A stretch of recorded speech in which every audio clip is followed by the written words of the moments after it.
تو بہت ہی جامع تعارف کرا دیا آپ نے۔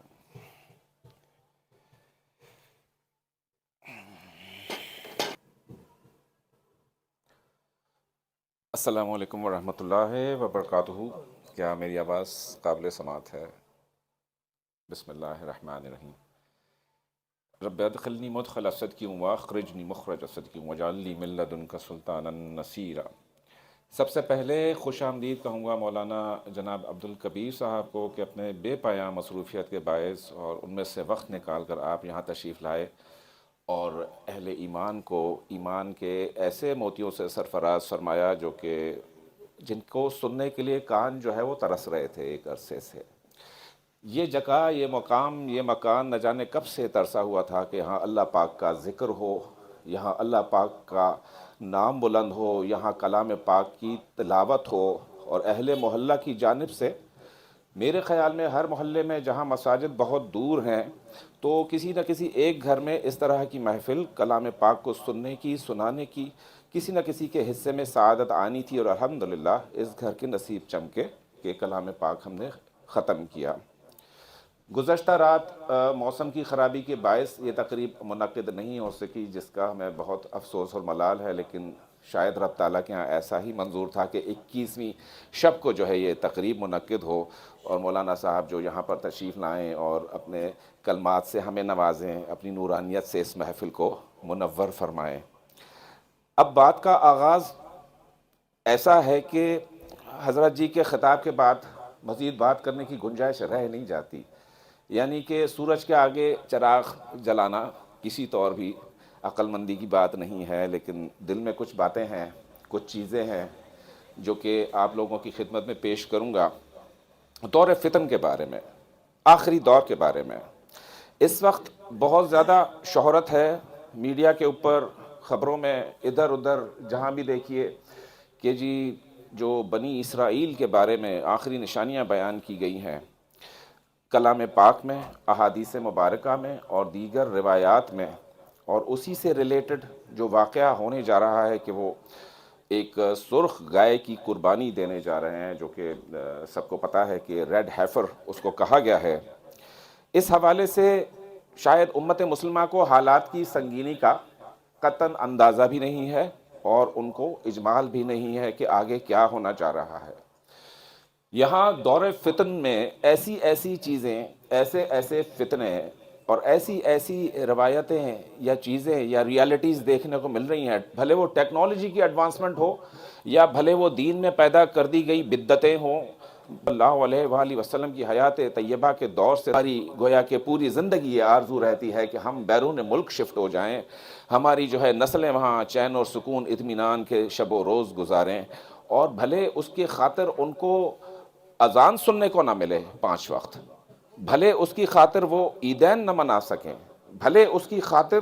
گلی کوچوں میں آواز نہ گونجے اذان کی 5 وقت، تو اس پر بھی وہ قربانی دینے کو تیار ہوتے ہیں، لیکن ان کو پرتعیش ناز و نعم والی ایک زندگی چاہیے۔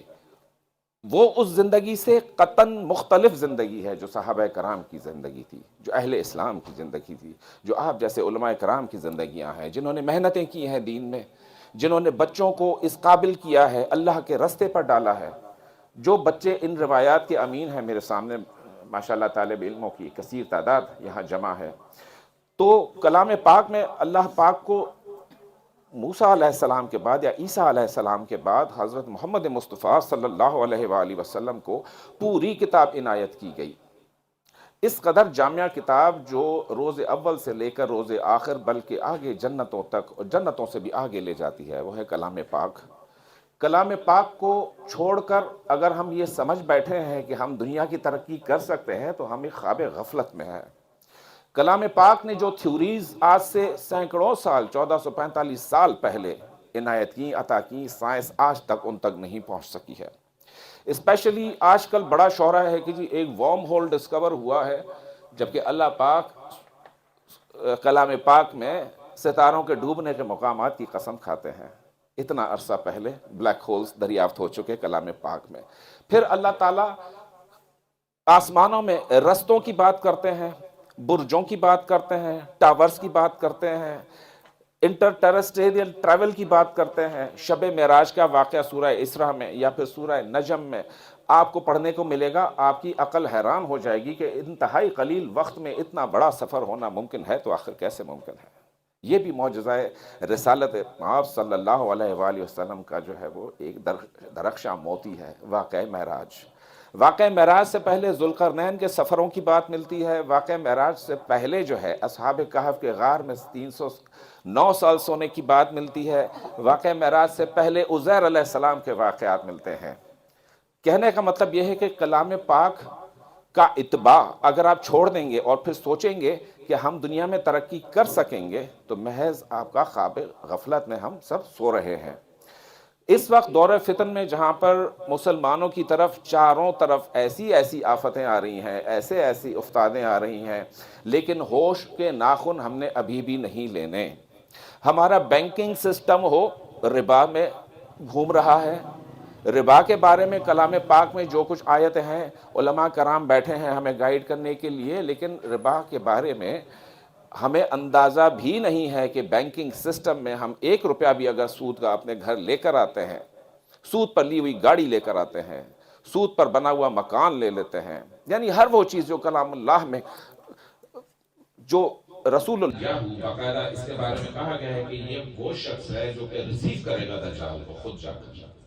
یعنی خروج دجال کی طرف اگر ہم آنکھیں بند کیے بیٹھے ہیں تو ہمیں پھر سے جاگنے کی ضرورت ہے کہ وہ فتنہ جس فتنے کے بارے میں رسول اللہ صلی اللہ علیہ وآلہ وسلم نے گویا کہ ہر نماز میں پناہ مانگی ہے۔ اب شکوہ ان سب لوگوں سے ہے جو اس فتنے کا ادراک ہی نہیں کر رہے یا اپنی امت کو بیدار نہیں کر رہے کہ بھئی کیا کرنا ہے، کیونکہ یہاں پر ملکیتیں بنانے کا ٹائم اب کسی کے پاس نہیں ہے، اب بینک بیلنس جمع کرنے کا ٹائم کسی کے پاس نہیں رہا، یقین کیجیے، نہ گاڑیاں کھڑی کرنے کا، نہ اپنی ثروت اور حیثیت دکھانے کا، نہ جو زینت ہے دنیا کو اس کو دکھانے کا، کسی کے پاس اب وہ وقت رہا ہی نہیں ہے، انتہائی قلیل وقت ہے، اور انتہائی اس قلیل وقت میں ہمارے سے اس امت سے اللہ پاک نے کیا کام لینا ہے، اس امت سے اللہ پاک نے اس فتنے کو کیسے بچانا ہے، یا اس فتنے کا مقابل اکاؤنٹیبلٹی یا اس طرف توجہ نہیں دیتے تو ہمارے حکمران تو سوئے ہوئے ویسے نہیں۔ چند علماء سے ہمیں، آپ جیسے علماء سے ہمیں گائیڈنس کی ضرورت ہے، اس پوری امت کو آپ جیسے جلیل القدر علماء بیدار نہیں کریں گے تو یقین مانیے کہ ہم سب کو جگانے والا کوئی بھی نہیں ہوگا، اور ہر گھر سے کوئی نہ کوئی جب ایسا نظام اٹھے گا جو کہ اب اٹھ رہا ہے۔ جب وی سی آر آیا تھا، جب ڈش انٹینا آیا تھا، جب ٹیلی ویژن آیا تھا تو فطروں کی برسات گویا کہ شروع ہو گئی تھی، اور اب یہ عالم ہے کہ اپنے موبائل فون میں جو ہے ہم دنیا و جہان کی جو ہے وہ خرافات بھی دیکھ سکتے ہیں، اور ان کے دیے ہوئے ایجنڈے پر، ان کی دی ہوئی پروڈکٹس پر، ان کی دی ہوئی KFCوں پر، میکڈونلڈ پر، ان سب چیزوں پر گرے پڑے جاتے ہیں۔ ایک طرف اسرائیل میں وہ ہمارے بچوں کو مار رہے ہیں، دوسری طرف ان کے میکڈونلڈ کھا کر جو ہے وہ بہت ہی رومانس سے منہ پوچھ رہے ہیں، بسم اللہ کر کے ان کا میکڈونلڈ کھا رہے ہیں، بسم اللہ بھی پڑھ رہے ہیں، KFC کھا رہے ہیں، اور اسی KFC کے پاس ہوتے وہ گولی خرید رہا ہے۔ مجھے کوئی بتا دے کہ امت مسلمان میں جہاد کا جو کانسیپٹ ہے، اللہ نے کہاں جہاد کے بارے میں نہیں کہا، بلکہ اس قدر سخت احکامات جہاد کے آئے ہیں کہ اگر وہ صحیح بیان کر دیے جائیں تو میں اور آپ کسی کو منہ دکھانے کے قابل بھی نہ رہے کہ ہم نے کیا کیا۔ کیا ہم نے اپنے پیسے سے، روپے سے 20 روپے، 25 روپے، 30 روپے، 100 روپے مختص کیے کہ ایک مجاہد کو ہمیں گولی خرید کے دے دیں کہ ایک کافر کو مارے؟ شاید کہ کسی نے بھی یہ کام نہیں کیا ہو، کیونکہ ممنوع ہے، منع ہے۔ جہاد کی جو بات کرے گا اس کو جو ہے وہ بہت بڑی سزائیں دی جائیں گی، ریاست اسلامی کی طرف سے جہاد کی سزا مقرر کر دی۔ اب اس سے زیادہ بڑی بات ہے، وہ گولیاں کھاتے ہیں، لڑتے ہیں، اسرائیل کو مارتے ہیں، نہیں مارتے۔ میرا کہنا ہے کہ مجھے بہت تکلیف ہے، ایسا نہیں ہونا چاہیے، بہت مجھے تک ہے۔ کیسے وہ روزے رکھتے ہوں گے، شب و روز کیسے گزارتے ہوں گے فلسطین میں مسلمان؟ 35,000 40,000 تو کاٹ بیٹھے ہیں ابھی تک، 35-40,000 مسلمانوں کی عورتوں کی عصمتیں لٹ گئیں، بچے یتیم ہو گئے، ہم سو رہے ہیں خواب خرگوش میں ایسیاں چلا کر کے کہ لائٹ نہیں ہے، ہیٹر نہیں چل رہا۔ اس بچی سے پوچھا ہے جس خیمے میں وہ بیٹھی ہوئی ہے، کتنے دن سے اس نے کھانا نہیں کھایا، وہ بھی آپ کی طرح اپنے گھر میں عیش و نام سے پل رہی تھی، اسرائیلی فوجیوں نے آ کر ان کو درندگی کا نشانہ بنایا، 35-40 ہزار مسلمان شہید ہو گئے، لیکن کیا کوئی ایک اسلامی کنٹری ہے جو اس کے اوپر اٹھا آج تک؟ کوئی بھی نہیں اٹھا۔ سعودی عرب والے خاموش، قطر والے خاموش، UAE خاموش، پاکستان خاموش۔ بہت بڑا ملک ہے پاکستان، ایٹمی قوت رکھتا ہے، ایٹم بم ہے، ان لوگوں کو، ان عورتوں کو، ان خواتین کو، ان بچیوں کو، ان مسلمانوں کو اگر کسی کی طرف آنکھ اٹھا کر دیکھتے ہیں کہ یا اللہ کسی کو بھیج ادھر ہماری مدد کے لیے، لیکن ہم کہتے ہیں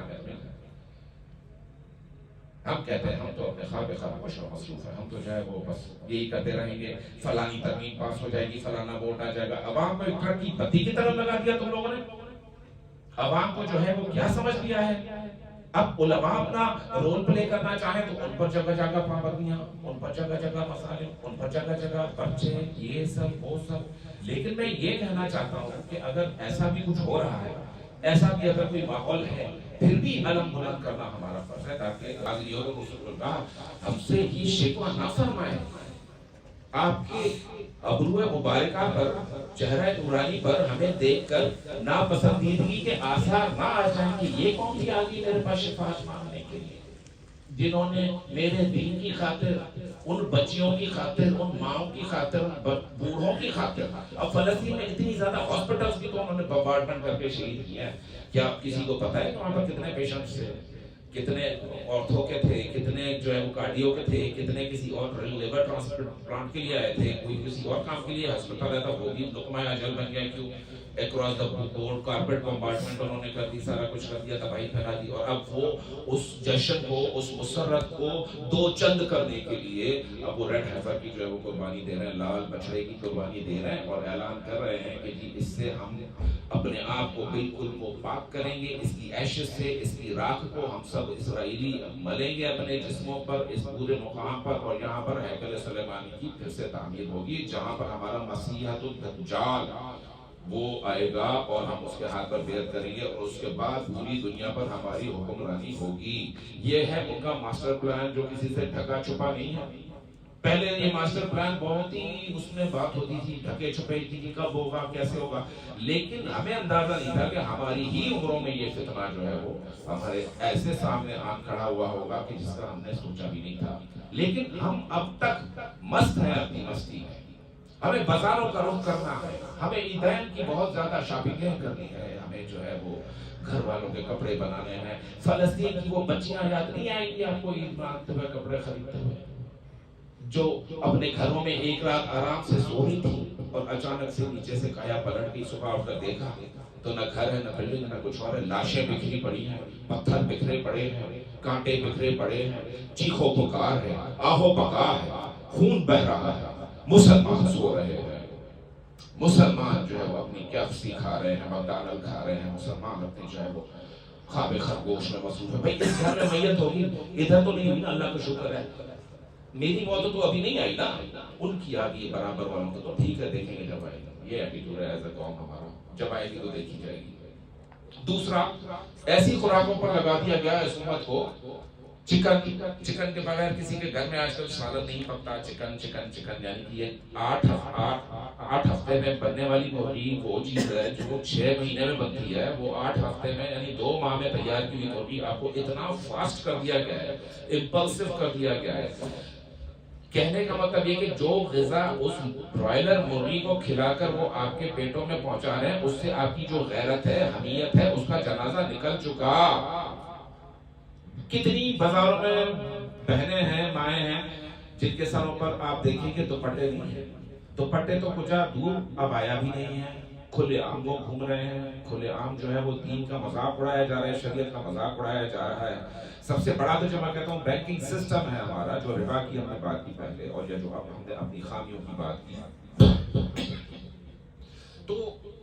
علماء کرام بہت زیادہ ماشاءاللہ، میں چاہوں گا میرے بعد بھی جو آنے والے ساتھی ہیں کچھ ہمیں عنایت کریں تو سلسلہ کلام کو مختصر کریں گے۔ کہنے کا مطلب یہ ہے کہ ان خرافات میں، ان چیزوں میں الجھا کر اللہ کے دین کو یوں بھلا دیا گیا ہے، یوں کنارہ کشی کروا دی گئی ہے مسلمانوں کو۔ رہی سے کسا جو ٹیلی ویژن کے ڈراموں نے پوری کر دی ہے کہ جی اب یہ فیشن چل رہا، اب وہ فیشن چل رہا۔ میں پوچھوں گا ان خواتین سے کسی دن کہ بھائی فلسطین کی بچیوں کے لیے تم لوگوں نے کیا 2 رکعت نفل نماز بھی پڑھی؟ کسی نے ان کے لیے دعا بھی کی؟ خواتین تو گھروں میں بیٹھ کر دعا تو فرما سکتی ہیں، دعا تو کر سکتی ہیں، یا اپنے بچوں کو، اپنے بیٹوں کو، اپنے شوہروں کو، اپنے والدین کو، خواتین کا یہ ذمہ ہے کہ وہ ان کو تیار کریں، وہ ان کو ہوش دلائیں، ہوش کے ناخن نہ، ورنہ کنارہ کشی اختیار کرنے ایسی فیملیوں سے جو ان کی بات نہ مانے اور خلاف شریعت تھا، دفن کیا گیا تھا، زندہ درگور کیا گیا تھا۔ مینز کہ اللہ پاک کے پاس نہ اتنا سا جرم چھپ سکتا ہے، نہ بڑا جرم چھپ سکتا ہے، نہ چوٹی برابر کوئی بات چھپ سکتی ہے، نہ کوئی اور آپ کے سینوں کی بات مخفی رہ سکتی ہے۔ تو جو جیسی نیت کرے گا اس کو رب تعالیٰ ویسا ہی کچھ قیامت کے دن دکھا دے گا۔ نہ ذرا برابر نیکی کو چھپائے گا، نہ ذرا برابر گناہ آپ کا چھپائے گا۔ انسان کہے گا اے اللہ یہ سب کیا ہے، وہ کہے گا یہ تو تم نہیں کیا ہے، اب دیکھ لو، نہ کوئی چھوٹی بات چھوڑتی ہے، نہ کوئی بڑی بات چھوڑتی ہے۔ جس دن وہ کتاب کھولے گا ہمارے نامہ اعمال کی، اس دن کیا جواب دیں گے ہم لوگ؟ یقیناً کوئی جواب نہیں ہوگا۔ آنکھیں شرمسار ہوں گی، پسینے تک، گھٹنوں تک، سینے تک پسینے میں ہوں گے، تھر تھر کانپ رہے ہوں گے۔ لیکن بخدا یہ کیفیت آپ کی نہیں ہوگی اگر آپ کسی کی بات سنیں اور اگر آپ جا کر ان مسلمانوں کی کفایت کریں جو مصیبت میں ہے اس وقت۔ کشمیر، بہت زیادہ کشمیر کا رونا رویا گیا 50 سال سے۔ کشمیر یہاں پر جتنے ظلم و ستم بھارتی افواج نے ڈھائے، کوئی ایسا گھر کشمیر میں، سری نگر میں، بارہمولہ میں، دیگر مقامات پر ایسا گھر نہیں ہے جہاں سے میت نہ اٹھی ہو، یا جہاں کسی عورت کی عصمت دری نہ کی گئی ہو مسلمانوں کے گھر میں۔ لیکن ہم خواب خرگوش میں عیدین بھی منا رہے ہیں، بہت سالوں سے چہک مہک بھی رہے ہیں، بازاریں ہماری آباد ہیں۔ تو پھر مسلمان ایک قوم کیسے ہوئے؟ ہم تو پاکستانی ہیں، وہ بنگلہ دیشی ہے، یہ ملیشین ہے، یہ سعودی عرب ہے۔ کیا رسول اللہ صلی اللہ علیہ وآلہ وسلم کے دور میں یہ تفریق آپ نے دیکھی تھی؟ کیا ان کے دور میں مسلم ممالک میں جانے کا کوئی ویزا بنتا تھا، کوئی پاسپورٹ بنتا تھا؟ پاسپورٹ ہوتا تھا لا الہ الا اللہ محمد رسول اللہ، اور جس نے یہ کلمہ پڑھا تھا وہ ایک دوسرے کا بھائی بن گیا تھا۔ مہاجرین اور انصار کی بات کیوں بھولتے ہیں سب؟ مہاجرین اور انصار کے واقعات بھرے پڑے ہیں، یعنی اس حد تک بھائی چارہ پیدا کیا گیا کہ کسی شخص کی انصاریوں میں 2 بیویاں تھی تو انہوں نے اپنے مہاجر بھائی کے لیے بیوی کو طلاق دے کر اس کا گھر آباد کیا، سامان بھی دیا، گھر بھی دیے، مہمان نوازی بھی کی۔ تو یہ جذبہ دکھانا تو رسول اللہ صلی اللہ علیہ وآلہ وسلم نے ہجرت کی مدینہ کی طرف، دکھایا کہ ان کا تو ان سے کوئی ریلیشن شپ ہے ہی نہیں، یہ تو قریش سے آئے ہیں، مکہ سے میرے ساتھ آئے ہیں۔ وہاں مدینہ میں آ کر جتنا اکرام ہوا، جتنی ان کو جو ہے وہ تعظیم کی گئی، کس وجہ سے؟ اللہ کے دین کی وجہ سے، رسول اللہ صلی اللہ علیہ وآلہ وسلم کی وجہ سے۔ بلکہ مدینہ میں جب ویلکم ہوا، یعنی مدینہ کے باہر جب سرکار دو عالم صلی اللہ علیہ وآلہ وسلم کی اطلاع پہنچی کہ نبی کریم صلی اللہ علیہ وآلہ وسلم مدینہ منورہ میں انٹر ہوا چاہتے ہیں، تو اس کے باہر پروٹوکول دیا گیا، نعتیں پڑھی گئی، بہت ہی مشہور طلع البدر علینا پڑھا گیا، ایسی خوشیاں منائی گئی۔ کیوں؟ ان کی تو کوئی رشتہ داری نہیں تھی مکے والوں سے، جب تک وہ انٹر نہ ہو گئے مکہ سے مدینہ میں۔ اور پھر مدینہ میں کے بعد انٹر ہونے کے بعد جو غزوہ، سب سے بڑا جو غزوہ ہے غزوہ بدر، اس ماہ کا جو حسن، جو 17 رمضان،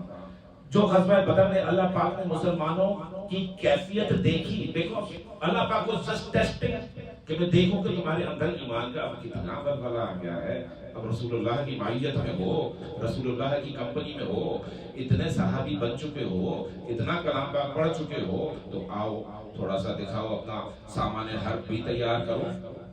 اللہ پاک نے وہاں پر آپ کی ایمان کو جلا دینے کے لیے کیا فرمایا کہ تم ایک ہو تو تم ایمان والے ہو تو 10 پر تم جو ہے وہ غالب پاؤ گے، بلکہ تم ایک ہو کہ تمہارا ایمان اور زیادہ ہے تو تم 100 پر غالب پاؤ گے۔ آج ہم کیا کر رہے ہیں؟ وہ ساری آیتیں بلا بیٹھے، نہیں جی ہمیں مار دیں گے، ان کے پاس اسلحہ ہے۔ جنگیں کبھی اسلحوں سے نہیں لڑی جاتی ہیں، جنگیں جہاد کے جذبے سے لڑی جاتی ہیں۔ جس قدر جہاں پر بھی، جس دنیا میں بھی، جس ملک میں بھی مسلمانوں کے اوپر ظلم ہو رہا ہے، یعنی یہ تو اب دور آخر کا آغاز ہو چکا نا باقاعدہ ان کے اعلان کرنے کے بعد، تو ان کے اعلان کے جواب میں کیا سعودی عرب میں سے کسی نے، کسی عالم نے، کسی شخصیت نے، کسی ان کے بادشاہ نے کوئی بات کی؟ وہ تو دھڑا دھڑ تیار بیٹھے کہ جی آؤ جی بسم اللہ، ہمارے یہاں ایمبیسیاں کھولو، ہمارے یہاں جا کر بیٹھو، ہمارے یہاں جو ہے وہ سارا کچھ ہمارا نظام دیکھو۔